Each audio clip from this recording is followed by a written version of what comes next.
November last year, same weight on the scales as summer, and I'd lost 7 inches off my body. The scales hadn't moved, but the tape measure told a completely different story. And that made me ask a question I should have asked years earlier. If the scales can hide that much change, what else are we not measuring? I'm Neil, 13 years off NHS blood tests, off all medication since February 2024, and nowhere in those 13 years of GP appointments did anyone check what was happening to my muscle mass. Not once. In the next 15 minutes, I'll show you why that matters more than almost any number on your blood test printout. Because muscle isn't just about how you look or how strong you feel, it's the organ your body uses to manage blood sugar.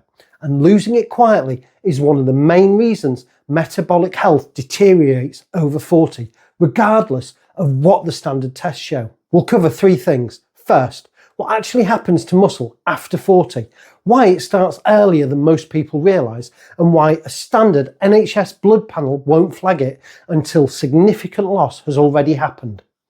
Second, the data from my own body that showed me the same weight means nothing without knowing what that weight is actually made of. And third, what changed in January 2025 after 13 months of walking only, and why I waited that long before picking up anything heavier than a kettle. There's a researcher called Stuart Phillips, muscle scientist at McMaster's University. He's probably the clearest voice in the world on what muscle actually is and what it actually does. And his framing changed how I thought about this completely. He describes muscle as an endocrine organ, not just tissue that helps you lift things, an organ, one that actively managing your blood sugar every single day. Muscle is a critical vehicle for pulling glucose out of the blood, turning it into the energy our body needs. The more muscle you have, the more efficient you are at doing that. Phillips put a name on something I'd been circling around without seeing clearly. Muscle is doing a significant share of that work, quietly at rest, without you asking it to. It's the dishwasher you never turned on. Think of it this way, hiring a cleaner for an hour, that's cardio. They do the work while they're there. Then they leave. The house starts getting untidy again.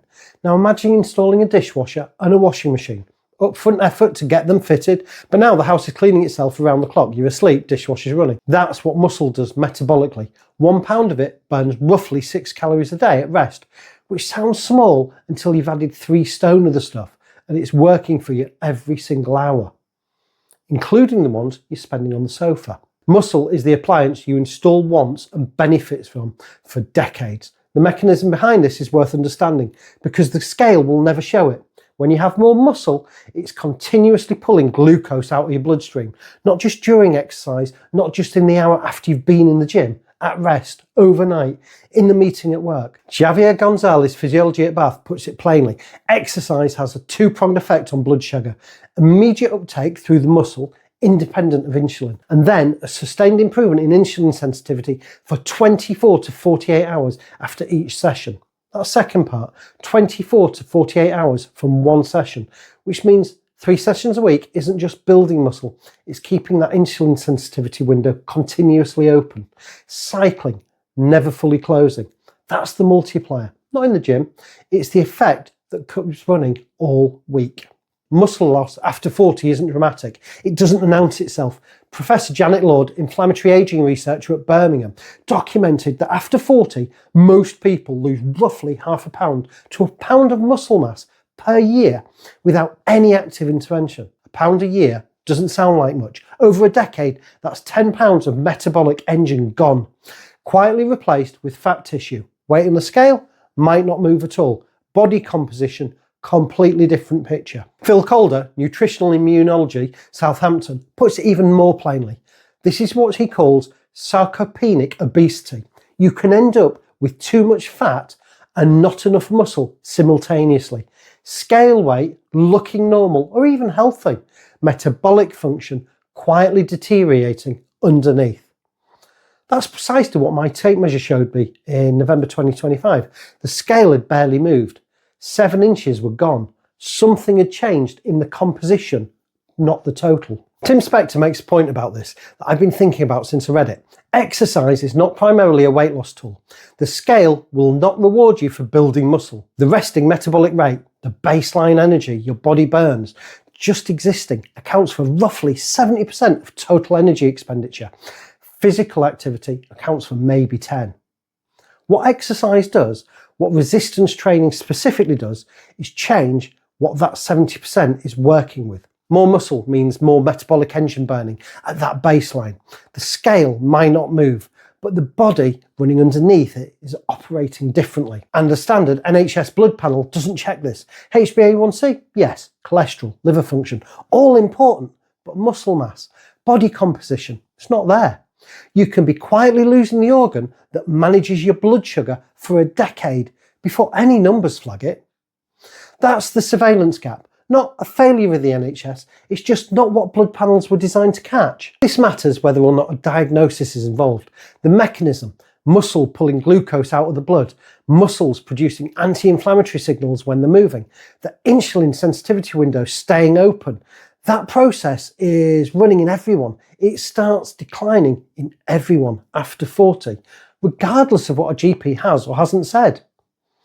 Understanding it at 45 gives you options that understanding it at 55 doesn't. Which brings me to this analogy, because this is where Stuart Phillips' framing really landed for me. Strength training is your independent insurance policy. You're not paying premiums for a beach body. You're not competing with anyone. You're paying so that at 75, you can get off the floor in your living room without yelling for help. So you can carry 2 bags from Aldi to the car without stopping halfway, gasping. So you can crouch down to tie your grandchild's shoelace at the park without needing a wall to hold yourself back up on. That's the policy payout, not abs, function, independence, dignity. You're in your 40s or 50s now, the premiums are the 3 sessions a week. By 75, the policy pays out. You're living alone, mobile, capable. Your mate who didn't pay the premiums, different story. Same age, different decisions made 20 years earlier. Phillips makes a point I found striking. Most master athletes, people competing in the 50s and 60s who are in remarkable physical condition, didn't start consistent dedicated training in their 20s. Most of them picked it up in their 40s when life settled down. The window isn't closed, but it does have an address and a postcode. And right now, you're standing outside it. January 2025, I'd spent 13 months walking. That was it. No gym, no weights, just walking, fasting, cleaning up the food. And in that 13 months, I lost around 4 stone.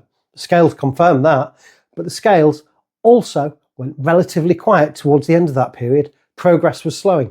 And I couldn't tell from looking at a number whether that was muscle being built, fat still coming off, or something else entirely.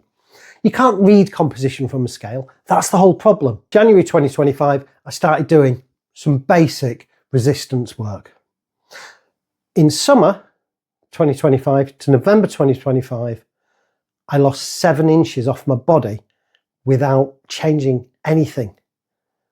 7 inches. Waist, hips, chest, all of it were moving in the right direction, while the scale sat there looking smug and telling me nothing. Our data bothered me, not because of what it showed. The tape measure was encouraging, but because of what it implied about the years before. If the scales can mask that much change over 6 months, what had they been hiding for the decades previous? I started thinking about what I couldn't see in the 13 years of blood tests, other than the extra 4 stone that I'd managed to put on. My HbA1c is tracked back to 2015. I can see exactly when it started drifting. I can see when it reversed. I can see the whole arc. But nowhere in those records is any measurement of what my muscle mass was doing over the same period. And given that muscle is the primary mechanism for pulling glucose out of the blood, given that everything I was doing to bring that HbA1c down was partly mediated by muscle function, I had no data on the thing that was doing a significant share of the work. That's a bit like tracking car fuel consumption for 13 years without ever checking the engine size. The number moves, but you don't know why. At one point, I loaded my rucksack with 28 kilos. That's the exact previous weight I'd lost over the previous 15 months. Everything I'd been carrying on my joints every single day, just from standing up. I started doing 100 weighted squats with that on my back. I got to 50 reps and genuinely had to concentrate. That weight felt enormous. And then I realised that's what my knees used to carry just from walking to the car, just from getting off the sofa. The joints were just silently absorbing that every single day, every single step, and I had no idea. The rucksack made it real in a way that a number on a screen never could. Your body knows exactly what you've been asking of it. The tissue knows, the joints know. January 2025 Why I waited 13 months before picking up a weight? I waited because the inflammation needed to come down first. CRP, C-reactive protein, is the inflammatory marker. In January 2025, mine was sitting at 6.2, technically within range, but the upper end of it. And Janet Lord's data on this is clear. Chronic inflammation suppresses the growth factor you need to build muscle and simultaneously produces cortisol in the muscle tissue that breaks it down. You cannot build muscle efficiently in a high inflammation environment. You're trying to construct something while another mechanism is simultaneously pulling it apart. So the sequence mattered. 13 months of walking and clean eating brought the inflammation down. By April 2025, my CRP had dropped to 1, an 84% reduction. And in that same period, resistance training had started. I won't claim the training alone dropped that CRP drop. The Christmas UPF exposure and the return to clean eating were happening simultaneously. And I can't cleanly separate them, but I can say that by the time I picked the weights up, the environment was ready for them. 3 movements: weighted squats, weighted lunges, dumbbells, 3 sets of each, 8 to 15 reps, 3 times a week to near failure. Progressive overload: when the first set clears 15 reps comfortably, the weight goes up. That's it. That's the whole structure. And the recovery surprised me. At 52, in a lower inflammation state, I recovered faster than I ever did in my 30s when the inflammation was running high, which told me something about how much of what I chalked up to getting older was actually chronic inflammation. Younger body in an inflamed state feels older. An older body with inflammation calmed down feels different. The scale didn't move that much, and that's fine now. By November 2025, I understood why. The scale was mixing 2 things together: fat leaving, muscle building, and showing me a net number that didn't tell me the whole story. Stuart Phillips put it simply: is the scale the right way to judge if you're losing fat? No. The mechanism running in the background is what matters, and the tape measure, frankly, was a better instrument for this. 6 medications: statins, gout pills, asthma inhalers, allergy tablets, the lot. I stopped all of them in 2024. Not because a YouTuber told me to, because eating whole food, fasting, had got my health to a place where it felt comfortable to do it. If documenting that kind of thing properly sounds worth following, subscribe. If I was starting this from scratch, knowing what I now know, the first thing I'd do differently is this: I'd measure differently. Before I changed a single thing about what I was eating or how I was moving. Tape measure, waist, hips, chest, written down, dated. Because if you're only watching the scale, you're missing half the information. You'll see weeks where the scale doesn't move and feel like you're failing. And you might be gaining muscle and losing fat simultaneously. And the scale is just showing you the net. That's not failure. That's the most useful thing that can happen to your body composition. But you'll quit if the scale is your only instrument. Measure your body, not obsessively, once a month. Write it down. Resistance training, when you're ready to add it, and for most people that means after some time spent in the foundations, sleep and food first, inflammation calmed down, the entry point is genuinely simpler than the gym industry wants you to believe. 3 compound movements: squats, deadlifts, lunges, a press, chest or overhead, 3 sets of each, 8 to 15 reps to near failure, 3 times a week. That is the minimum effective dose with the evidence behind it. Andy Galpin at the top of the strength science world puts it plainly: 1 day a week is better than 0 by a lot.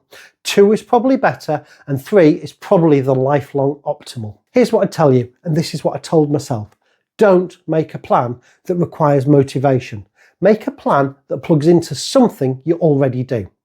Sarah Berry, chief scientist at Zoe, does 20 squats every time she boils a kettle. 8 cups of tea a day, that's 160 squats without carving out a single minute of dedicated gym time. Michael Mosley and Tim Spector both said the same thing independently. Small amounts daily, built into existing triggers, beats a big session once a fortnight by a distance. The research on habit formation is clear. The initiation is the habit, not the exercise itself.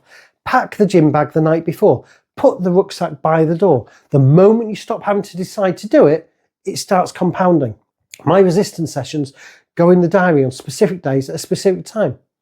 It's non-negotiable, like a meeting, and they happen in a room in the house. No drive to the gym, no kit bag to forget. The barrier to starting each session is as close to 0 as I can make it. Find the trigger, bolt the movement onto it, let the dishwasher run. 2 to 3 weeks, you'll feel noticeably stronger. Galpin's data is consistent on this. 4 to 6 weeks, measurable strength gains. 3 months, your body composition starts responding. 12 months, you're a different organism metabolically. The scale might not reward you quickly. That's fine. The tape measure will. The blood test eventually will. And at some point, you'll load a rucksack with the weight you used to carry on your body, and you'll know it's different. If you're on medication for blood sugar or blood pressure, please speak to your GP before adding resistance training. Both of those conditions respond to exercise, and medication doses may need adjusting as your body changes. If you have any joint issues, existing injury, or haven't exercised in years, start with body weight, no weight at all. 2 sets of 8, as Galpin says, focus on the habit, not the intensity.